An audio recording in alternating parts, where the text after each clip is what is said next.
Geeta, welcome to Gurus on the Spot. I'm so excited to see you. Thank you, Vina. Thank you so much for the kind invitation. I'm very excited about our conversation this morning. So, the theme that I've been thinking about when preparing for our conversation is about restfulness. How do we bring restfulness into the nervous system specifically? So, I'm really looking forward to getting your Ayurvedic perspective on all of that. And of course, all of us can do with having more restfulness in our nervous system. But I specifically want to think about people who are sensitive, like spiritually sensitive. Do you know what I mean? People who are sensitive to the planet, maybe sensitive to crystals, to angels, maybe they work with Reiki. And the reason I'm asking this, well, first of all, that's my audience. But also, what I've been noticing is that for people who are sensitive, there's a different kind of overwhelm going on. Do you know what I mean? There's a different level. It feels like the overwhelm because everybody is feeling the overwhelm. But I think for people who are spiritually sensitive, I think the overwhelm is landing a little bit differently. So can you maybe speak into that first? Just what's your perspective on all of that? I think, partly it's the collective are catching up, for those sort of waymakers on the spiritual journey. And the people that are also very connected spiritually tend to spend a lot of their time in the upper chakras, right? So all, constantly downloading, constantly feeling into things, so it's sensitivity is a positive thing. But what's happening is there's an overstimulation. Now, whether that's in the world, in the three-dimensional world, or whether it's kind of stimulation, because we now have so much information, access to information. Um, there's a lot of still comparison culture, even in the spiritual realm, like someone's journey is more advanced than my journey. So we're making a lot of those comparisons. So generally, there's a sense of overwhelm that's really coming through. Um, and what's interesting is, as an Ayurvedic practitioner, one of the first verses in Ayurvedic text talks about wellness. And it talks about wellness in the sense that wellness is, health is actually the stepping stone. It should be, it's not the goal. It's a stepping stone to our spiritual journey, to our liberation. So, as an Ayurvedic practitioner, I always feel that, health and well-being becomes a goal, but actually it's about the spiritual path. Now, having said that, to answer your question in reverse, it's really that when we are more in our esoteric being, we're not grounding enough. We're not grounding into that human body part of who we are. So disconnect happens. And so we lose our way. The anxiety and overwhelm gets exacerbated.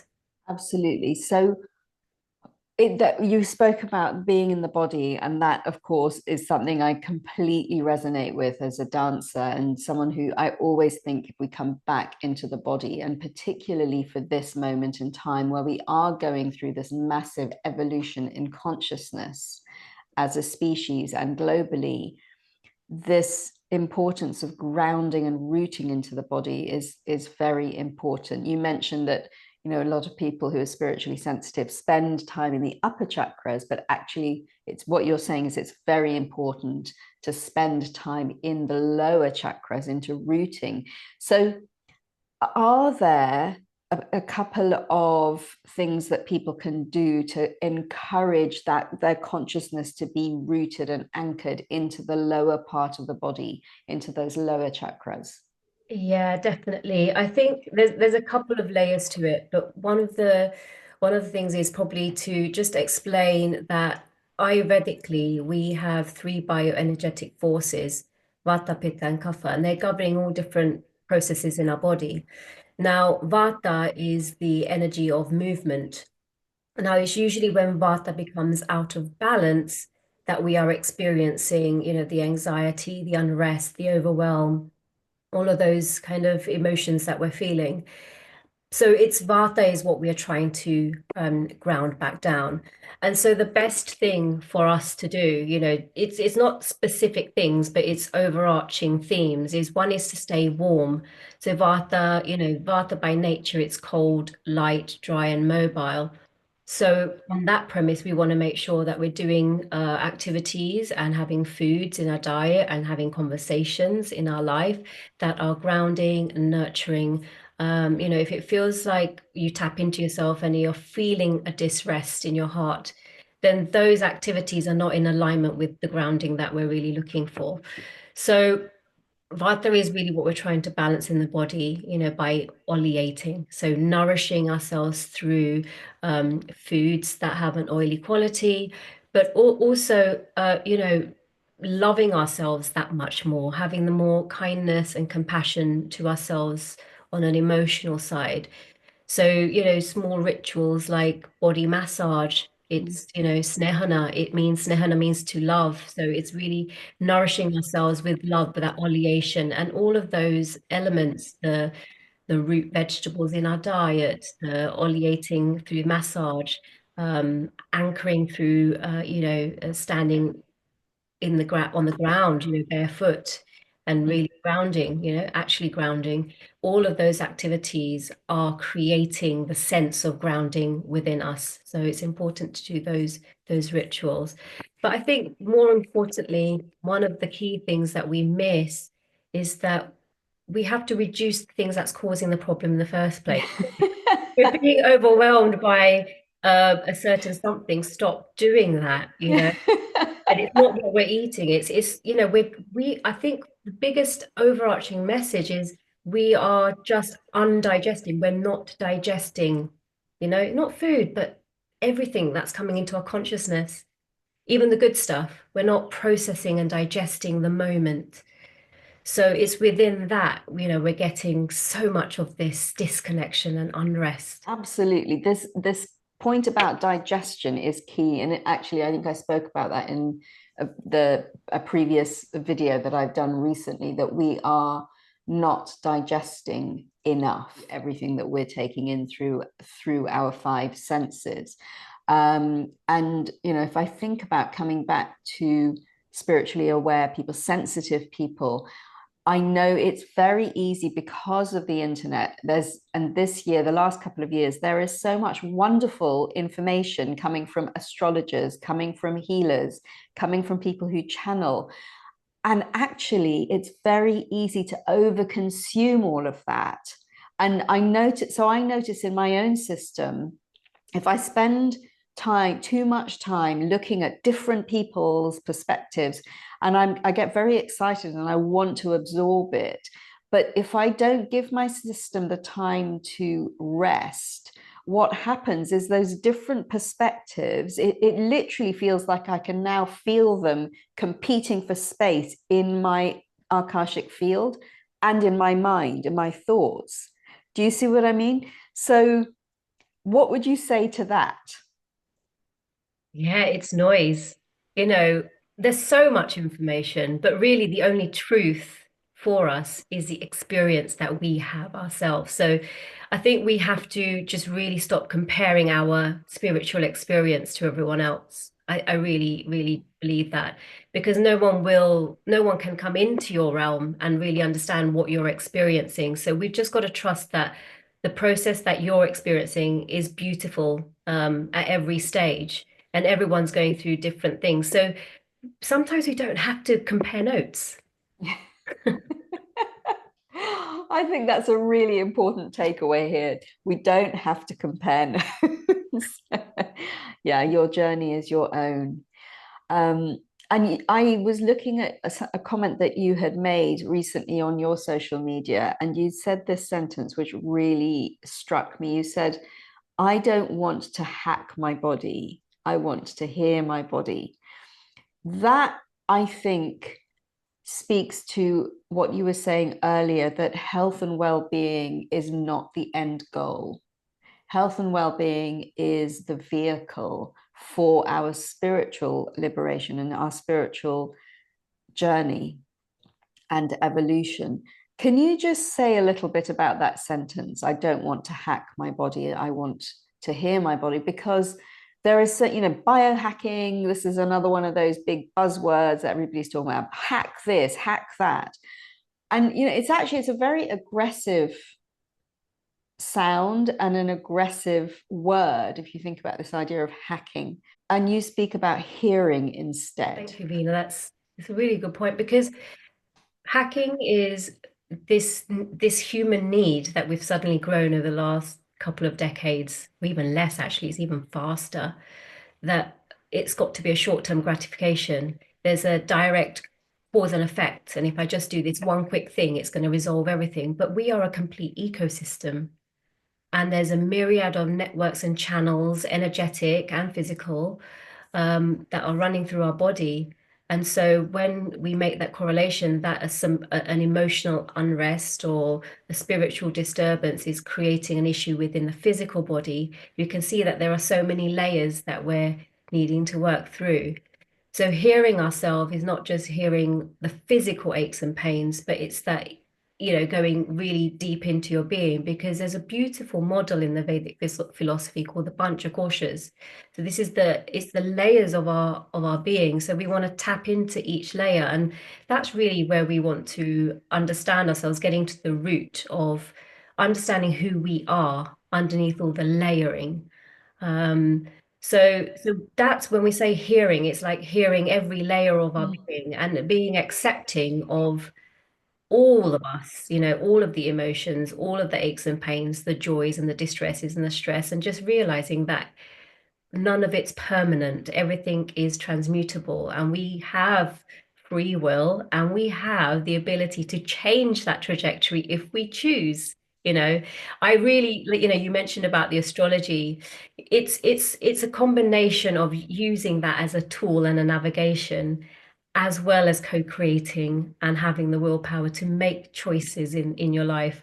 So, it's a really beautiful combination. We should use all of it. Yes, yes, absolutely. And as you're speaking, I'm reminded of something that Sri Yukteswar speaks about in Autobiography of a Yogi, where he speaks to astrology and speaks to the fact that Kriya Yoga, and of course a lot of other spiritual practices as well, are actually designed to bring us out of being at the effect of our natal chart, right? So it's that thing of listening to it, bringing it in, but then being aware that we have that creative power within us. So I'm wondering, in recent years, with the flux that's happening, have you seen a change in what people are coming to you for? Yeah, so a few big changes in the last, couple of decades, really. One is we're just, going back to the not digesting, I'm seeing a lot of gut health issues, a lot. And it's not just about what we're eating, it's about what we're digesting through our emotions, through our sensory organs, through our mind. But also partly because we're just completely out of synchronicity with nature. And this is one of the biggest things. We are completely lost in this man-made cycle of time and the entrapment of time, that we're not, this is the block to hearing. We can't hear ourselves because we're, allowing some external power to dictate, our timings, and it's not in alignment. So I think this is the biggest thing that we can all work towards. It doesn't cost anything. You don't need expensive memberships. It's just listening and watching and observing what nature's doing. So I'm seeing a lot of different health ailments as a result of being out of synchronicity with the rhythms of the seasons and the sun and the moon, and our own constitution. That's really interesting. So that you said a lot of more gut health issues, which in a way isn't surprising. But the other point about that is we really have to be careful with that, because my understanding is that if we take care of our gut health, we pretty much take care of pretty much everything else. Is that correct? Definitely, definitely.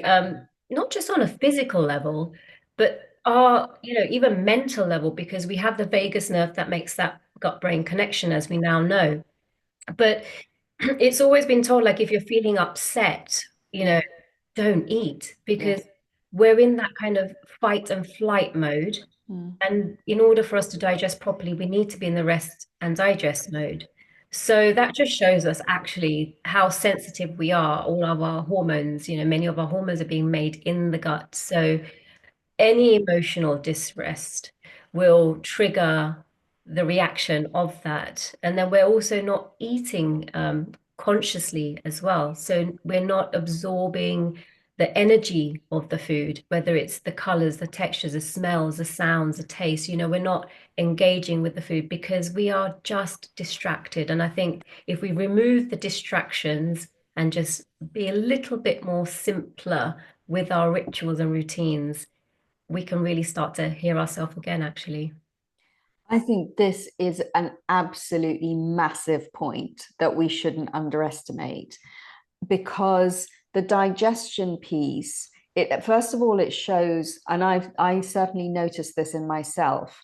You can notice how the emotional layer of the body and the physical layer are very much intertwined.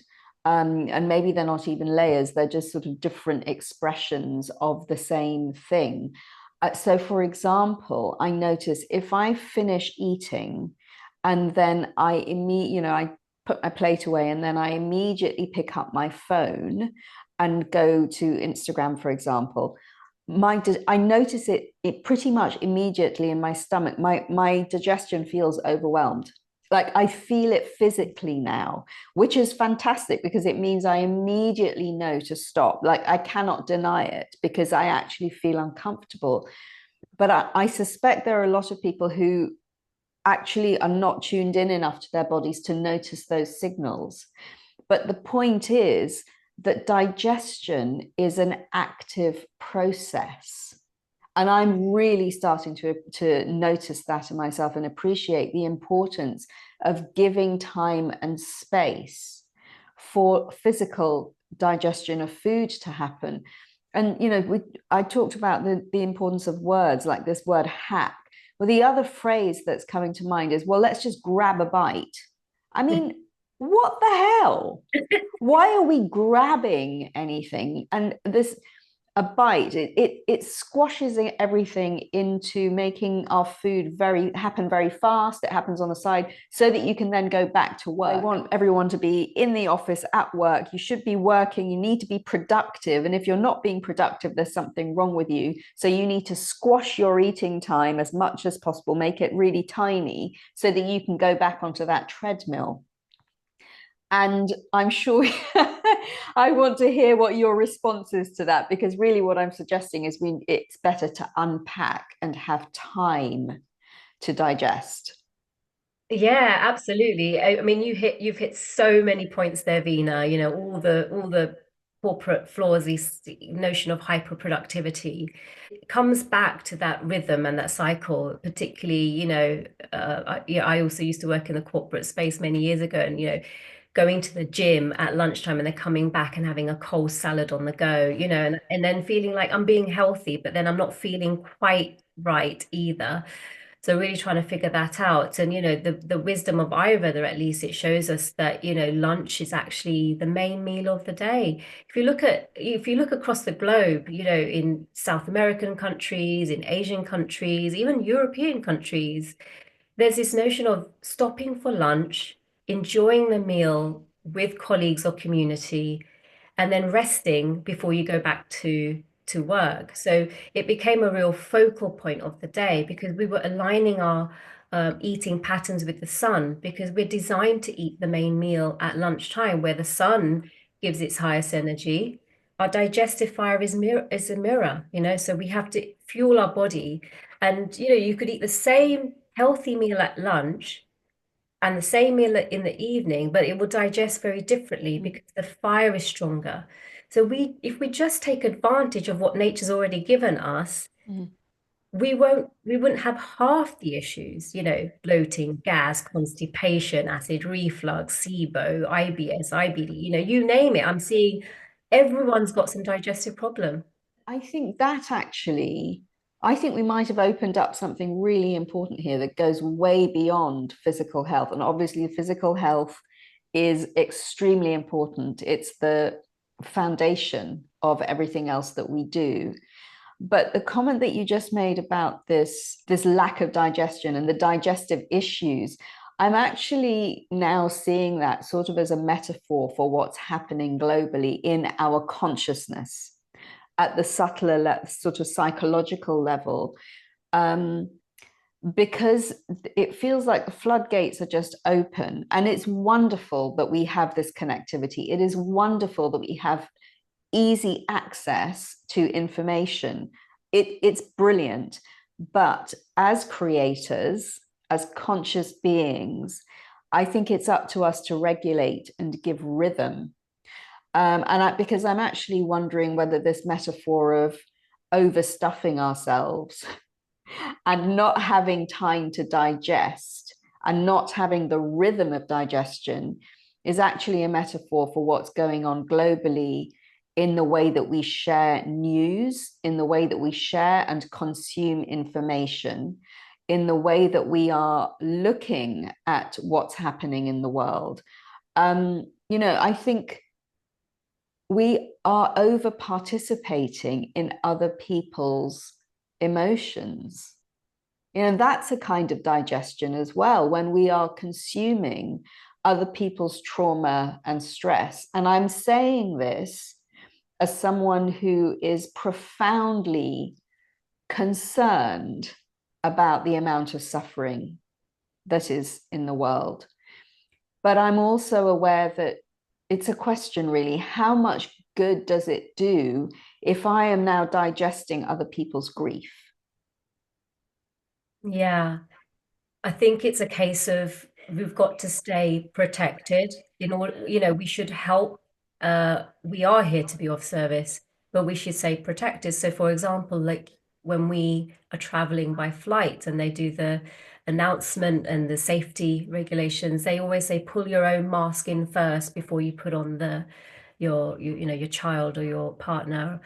So this just shows us that we can only be of service to someone if we're taking care of our well-being needs. So we have to look at all the layers of ourselves, but we've got to take care and protect and shield ourselves so that we're not consuming those negative things, because people want you to believe certain things, so they fear you and shock you into believing certain things. Even if you look at how social media works, this hook, that hook, and you've got to like pull people in before you've got to shock them into submission, basically, is what's happening. And that's happening with everything, even like cold water therapy or ice baths, so it's like shock yourself into submission, but not all things are suitable for all people.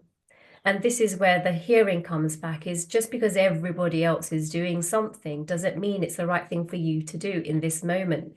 Do you know yourself well enough to know whether something is helpful or not helpful?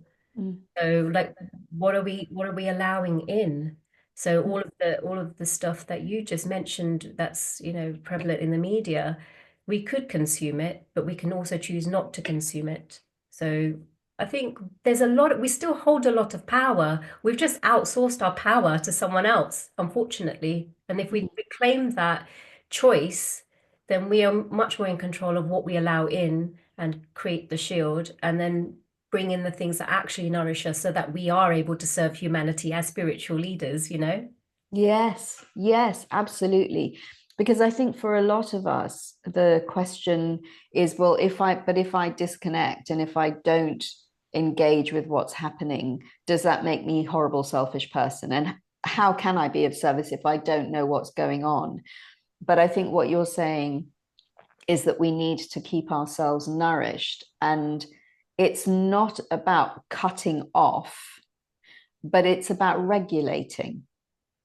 Yeah. So I think coming back to this idea of rest, and addressing the restlessness that is out there, I'm wondering, I think there's a very important sort of nuanced understanding here about rest is not about cutting off and doing nothing. I wonder whether, so what's coming to mind is that maybe it's more about rhythm. and having the right rhythm of digestion, having the right rhythm of consumption, having the right rhythm of proximity and distance to other people's grief. So from an Ayurvedic perspective, I know that there's a lot here. This whole notion of rhythm is so important. Can you speak into that? Because it's one of my favorite Ayurvedic concepts, actually, the whole notion of rhythm. I find it profoundly powerful. Yeah, everything cycles and rhythms, from the way in which our breath changes like it changes a rhythm every roughly 20 or so minutes. As females, we have a menstrual cycle, so there's a rhythm there. But something that's common for all of us, is the diurnal clock. And obviously, depending on the where you are, the closer you are to the tropics, the different rhythms start to play out. But generally, if we live in more alignment with the sun, this helps to reduce the restlessness because modern medicine now shows us that we have certain hormones that are being released. It's amazing. 5,000 years ago, they knew this wisdom. They just they didn't have the language that they have today. So really it's, melatonin is released for us to sleep, in the evening. That's why when the sunlight comes down, we want to align ourselves to that rhythm. We don't want to be using industrial lights to be exposed to the blue lights, then reawaken us and then go to the gym and all of these crazy things. But what's really important is the closer we allow ourselves to wake up nearer to sunrise and expose ourselves or look at the sun, look Surya Darshan, really gaze at the sun for the first few moments of sunrise, that brings all of this energy in. And now it's starting to correlate with the cortisol awakening response, which then subsequently helps us to sleep. So actually waking up in the morning, first thing with the sunrise and getting outside and just being exposed to the sunlight at that time, just for 20 seconds, couple of minutes, it doesn't matter, will reset the rhythm in our body for the daily basis. So that is something that everybody can do at any point in the world. It's just getting in tune and not feeling lazy to wake up at that moment. But Yeah. and noticing when you have done it for a few times how it actually feels, because it's one thing knowing something, but experiencing it for yourself is where the conviction will come in and where the new habits and rituals will form. Wonderful. Well, that feels like a really beautiful place to bring the conversation to a conclusion. This acknowledgement of Surya and this acknowledgement that the sun actually is there waiting, just every day is actually giving us a natural rhythm. And it's for us to pay attention to that. So is there anything else you would like to add? It's just remembering who we are, I think we put too much pressure on ourselves to figure things out, but we need to do the opposite. We just need to quieten down and just observe. I mean, we're in a beautiful time right now with the spring, just watching what's happening, like how the different trees that blossom at slightly different paces and even to the birds, different birds wake up at slightly different times. And if you can tune into which bird, you kind of already know what time it is. So just really listening, just really, really listening more and more to yourself. Really listening more and more to yourself. That's beautiful. Wonderful, Geeta Vara. Thank you for being our guru on the spot. Oh, thank you, Vina. It's been my pleasure. I've really enjoyed our conversation. Thank you for having me.